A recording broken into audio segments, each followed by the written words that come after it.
नमस्ते। आज उहाँ एकजना आमा आउनुभएको छ। उहाँको छोराको केही समय पहिला पाइल्सको अपरेसन गरेको थिए यही छारसूत्र विधिले।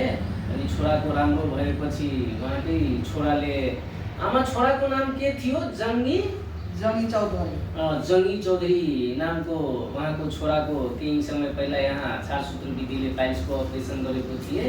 अनि छोराको निको भएर उहाँले नै अब आमालाई पनि पठाउनु भएको थियो। आमालाई पनि समस्या थियो मधुवामा। अनि उहाँको पनि चेक जाँच गरेर पाइल्स थियो, इन्टर्नल पाइल्स पनि थियो अनि एक्सटर्नल पनि थियो। अस्ति खुवाए, अहिले आमाको पनि पाइल्स पुरा निको भइसकेको हो। आज चेक गरेपछि है आमा निको भयो नि? निको भयो। खुसी हुनुहुन्छ? खुसी भयो म। ल एकदम गाउँतिर अरू बिरामीहरू पनि छन् धेरै पाइल्सका, उहाँहरूलाई पनि भन्नु पर्यो ल उपचार गर्नलाई है। ल धन्यवाद।